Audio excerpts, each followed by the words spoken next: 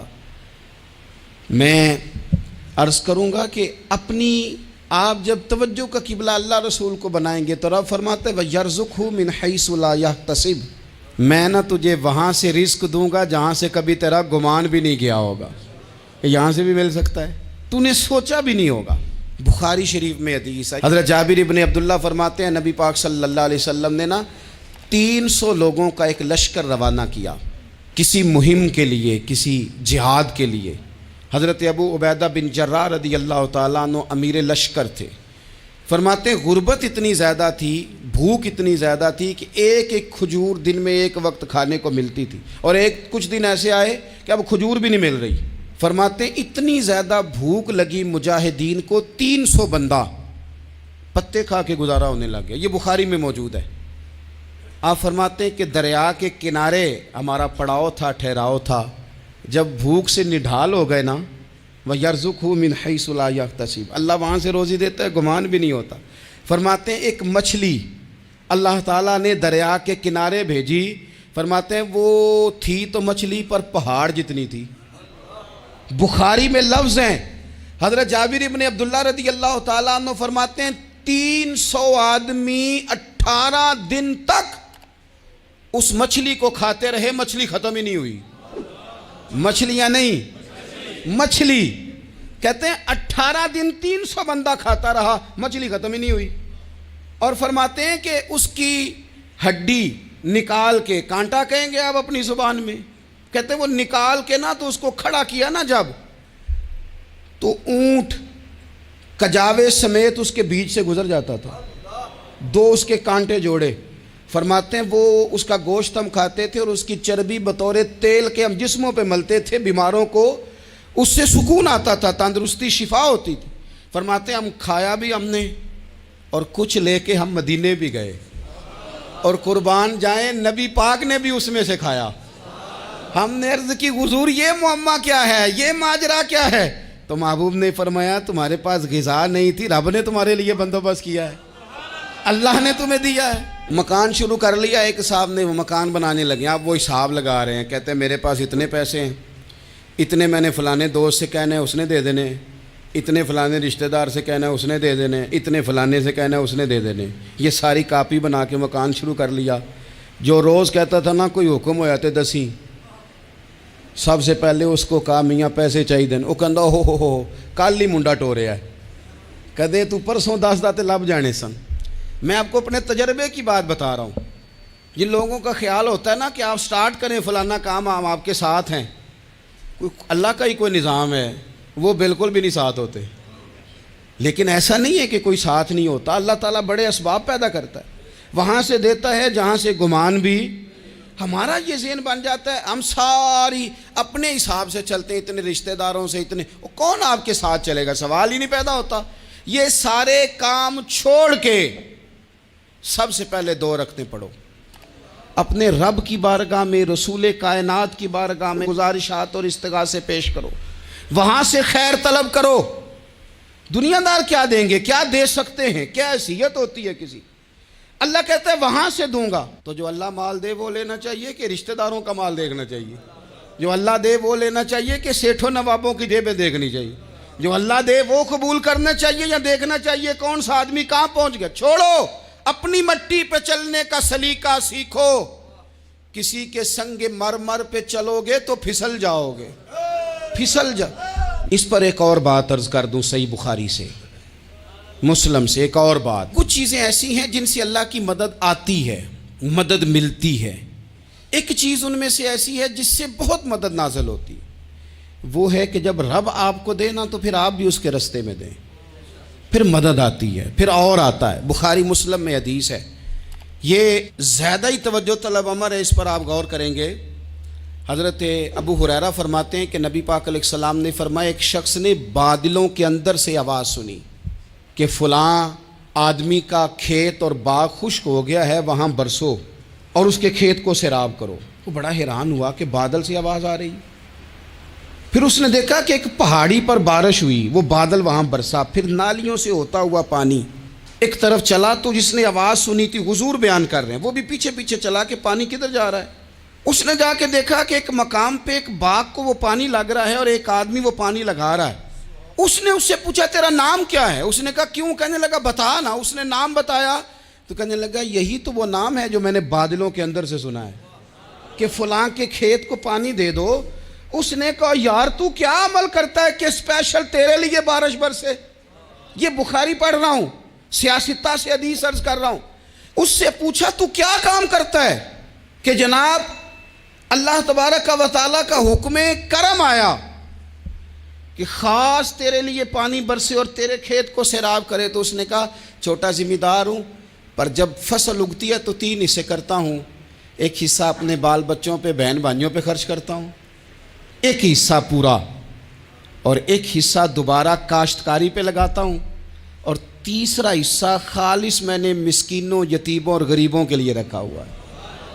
وہ جو تیسرا حصہ اللہ کرے آپ سمجھیں، وہ رب کے بندوں پہ تیسرا حصہ خرچ کرتا ہے نا، تو کریم مالک نے فرمایا جہاں سے غریب کا حصہ جاتا ہے وہ کھیت خشک نہیں رہنا چاہیے، وہ جہاں سے مسکین روٹی کھاتے ہیں وہ خشک نہ رہے، جہاں سے یتیموں کو کچھ آتا ہے کہیں اس کی فصل رہ نہ جائے۔ میں اور آپ بھی اگر اپنے مال میں مسکینوں، یتیموں، غریبوں کے حصے رکھ لیں گے تو فصلیں خشک نہیں رہیں گی، ان کے اندر تازگی آئے گی، نور آئے گا، کرم آئے گا، خاص کر خدا کی رحمت برسے گی۔ مدد اللہ سے چاہیں، اپنی توجہات کا مرکز رب رسول کی ذات کو بنائیں، پھر آپ محسوس کریں گے کہ بڑی جلدی اللہ تعالیٰ کی مدد آنے لگی ہے۔ کبھی آپ صرف کہہ دیں نا میرا رب میرے ساتھ ہے، اس لفظ میں اتنی طاقت ہے کہ دشمن ویسے زیر ہو جاتا ہے۔ زندگی میں کسی سے بھی لڑائی ہو تو اچھی طرح سوچ لیں کہ اللہ اس طرف ہے یا اس طرف ہے۔ اگر آپ زیادتی پہ ہیں تو پھر رب مظلوم کی جانب ہے۔ اگر اللہ کی مدد آپ کے ساتھ ہے تو دنیا کی کوئی طاقت آپ کو گرا نہیں سکتی، اور اگر آپ مظلوم کے مقابلے میں ظالم بن کے آپ کھڑے ہو گئے ہیں اور آپ نے رویہ وہ اختیار کیا ہے کہ جس میں مدد نہیں آئے گی، تو پھر یاد رکھ لیں کہ آپ کوئی بھی ہیں، کہاں بھی ہیں، آپ کمزور ہیں۔ طاقتور تھے ابتدائے اسلام میں، ظاہری طاقت تھی کفار مکہ کے پاس، وہ ڈنڈوں سے مارتے تھے غریبوں کو، ان کے ہاتھوں میں ڈنڈے تھے، پر خدائی طاقت ان مظلوموں کے ساتھ تھی۔ صاحب زرقانی نے لکھا ہے حضرت زنیرہ رضی اللہ تعالیٰ عنہ ایک لونڈی ہیں، غریب ہیں، ماڑے دا کی کام محمد نس جانا یا رونا، غریب سادی بی بی اور لونڈی کنیزہ، ایک مشرک کی کنیزہ تھی، انہوں نے کلمہ پڑھ لیا، وہ ڈنڈوں سے مارتا، دروں سے مارتا، تکلیف دیتا۔ حضرت زنیرہ رضی اللہ تعالیٰ عنہ کو اتنا مارا، اتنا مارا۔ اب آپ ایک اور پہلو پر بھی غور کریں، مار بھی پڑ رہی ہے پر خدا ادھر ہی ہے، اللہ کی مدد ادھر ہی ہے۔ رب کہتا ہے کہ پہلے تو صبر کرنا، ان اللہ مع الصابرین، تو صبر کرے گا تو پھر رب کی معیت ملے گی، ذرا ٹھہرنا، تو تھوڑا ڈٹنا۔ ان الذین قالوا ربنا اللہ ثم استقاموا تتنزل علیہم الملائکہ، تو کہے اللہ میرا رب ہے، پھر تو پہلے ڈٹ، پہلے تو نے ڈٹنا ہے۔ ثم استقاموا، جو ڈٹ گیا، تتنزل علیہم الملائکہ، ڈٹنے والے کے لیے مدد آتی، پہلے تھوڑا ٹھہرنا پڑتا ہے، پہلے تھوڑا صبر کرنا پڑتا ہے، حوصلہ کرنا پڑتا ہے، اس کے بعد مدد آتی۔ مار پڑ رہی ہے، مارا جا رہا ہے حضرت زنیرہ کو، ان کا مالک جو ہے ظاہری آقا وہ مار رہا ہے، یہ کنیزہ ہے، اتنا مارا اتنا مارا، ان کی بینائی چلی گئی، نظر آنا بند ہو گیا۔ ابو جہل آیا اور کہنے لگا زنیرہ دیکھا نا ہمارے بت تیری آنکھیں لے گئے، معاذ اللہ، لات و منات ہمارے بتوں نے تجھے اندھا کر دیا۔ اب ایسا نہیں ہے کہ بی بی روتی جا رہی ہے، روتی جا رہی ہے، مایوسی مایوسی، معاذ اللہ، پریشانی، غریبی بڑی ہے، پوچھنے والا کوئی نہیں، یہ باتیں نہیں۔ کیا جملے ہیں خاتون کے، کیا لفظ ہیں۔ ابو جہل نے تنزیہ کہا، معاذ اللہ، کہنے لگا دیکھا نا ہمارے بتوں نے تجھے اندھا کر دیا۔ تو جناب زنیرہ آنکھوں کی بینائی گئی ہے، رات کو گئی ہے، دکھ ابھی تازہ ہے، لیکن اللہ پہ جو توکل ہے، اپنے مالک سے جو رشتہ ہے، وہ اتنا مضبوط ہے، اتنا طاقتور ہے، اس میں اتنی گہرائی ہے کہ حضرت زنیرہ بول کے نا اتنی قوت سے بولی، اتنی طاقت سے بولی کہ پورے کفر پر لرزہ طاری ہو گیا۔ فرمانے لگی تمہارے بتوں کی کیا اوقات ہے کہ وہ میری بینائی لے جائیں؟ یہ میری رب کی حکمت کا تقاضا ہے۔ جب تک اس نے چاہا زنیرہ دیکھتی رہی، اور جب اس نے چاہا زنیرہ کی آنکھوں کی بینائی چلی گئی، اور اگر وہ چاہے گا نا تو بینائی واپس بھی کر دے گا۔ اگر ہو ذوق یقین پیدا تو کٹ جاتی ہیں زنجیریں، اگر وہ چاہے گا تو بینائی آ بھی جائے گی۔ حضرت زنیرہ نے رات کو یہ لفظ کہے، ابو جہل اور سارے کفار ڈر کے سن کے چلے گئے، آپ اطمینان سے آ کے بستر پہ سوئی۔ جب سویرے اٹھی تو اللہ نے آنکھوں کی روشنی واپس کر دی تھی۔ آنکھوں کی اب چھڑی پکڑی ہے، بازاروں میں گھومتی ہے، کہتی ہیں بلاؤ کدھر ہے تمہارے نعت و منات، دیکھو میرے رب نے روشنی واپس کر دی۔ آ کر میرے ساتھ ادھر آ ستمگر ہنر آزمائیں، تو تیر آزما ہم جگر آزمائیں۔ بیمار لوگوں یاد رکھو، کہہ دیا ڈاکٹر نے کہ تو بڑا بیمار ہے، تو بڑا کمزور ہے، یہ ہو گیا وہ ہو گیا، تو ڈاکٹر اپنے علم کے مطابق بات کر رہا ہے، ہوگا تو وہ جو میرا رب چاہے گا۔ کمزور ہو جانا، پریشان ہو جانا، تکلیف میں آ جانا، پتہ نہیں بات ہو گئی ہے تو جانے کیا ہو جائے گا۔ اپنی زندگی کے اندر اپنے رب سے رشتہ مضبوط کریں، رسول کائنات سے رشتہ مضبوط کریں، اللہ والوں سے رشتہ مضبوط کریں۔ حضرت زنیرہ نے پیغام دیا کہ زندگی میں جو جینا چاہتے ہیں تو وہ رب کا نام لے کے جی سکتے ہیں، جو اپنی زندگی میں خوشیاں دیکھنا چاہتے ہیں تو رسول اللہ کے نام پر خوشیاں دیکھی جا سکتی ہیں۔ توکل کی بنیاد پر بندہ خوشیاں لے سکتا ہے، اور اگر انسان میں توکل نہیں ہے تو پھر وہ اس کالے جادو سے بھی ڈر رہا ہے، وہ نیلے سے بھی ڈر رہا ہے، وہ پیلے سے بھی ڈر رہا ہے، وہ فلانے سے بھی ڈر رہا ہے، وہ میرے خلاف فلانا رشتہ دار سازش کر رہا ہے تو ڈر رہا ہے، فلانا میرے بارے میں یہ کر رہا ہے تو ڈر رہا ہے، وہ پتہ نہیں دنیا ادھر ہو جائے گی تو کیا ہو جائے گا، اٹھ باندھ کمر کیوں ڈرتا ہے، پھر دیکھ خدا کیا کرتا ہے۔ تو اس ساری گفتگو کا نچوڑ آپ کو یہ عرض کیا ہے، سب سے پہلے تو یہ کہ میدانوں میں مدد بھی اللہ کی، رزق میں مدد بھی اللہ کی، فصلیں خشک ہوں تو مدد پھر بھی اللہ کرے، تو پھر ساری مدد، اور اگر انسان بیمار ہو تو پھر بھی مدد اللہ کی۔ تو اپنے اللہ کی جانب توجہ کو بڑھائیں، آپ اللہ سے مدد کے سوالی بنیں۔ ترمذی کی ایک حدیث ہے، میں آپ کو زندگی کا تجربہ بتاتا ہوں کہ جب میں بڑا پریشان ہوتا ہوں تو یہ والی روایت کھول لیتا ہوں، مزہ دیتی ہے۔ میرے نبی پاک علیہ السلام نے فرمایا اپنے دکھ سیٹھوں نوابوں کو نہ کہنا، مالداروں کا نہ کہنا، ورنہ اللہ تمہیں کبھی غنی نہیں کرے گا۔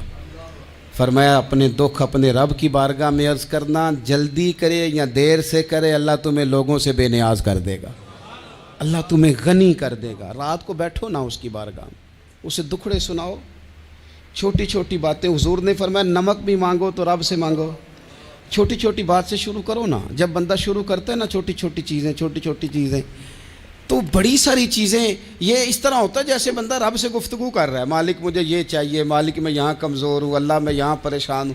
آپ یہ کر کے تو دیکھیں، لمبی لمبی دعائیں مانگ کے تو دیکھیں، اس کے حضور جوڑ کے تو دیکھیں، آپ دیکھیں گے راحت کتنی ہے، سکون کتنا ہے۔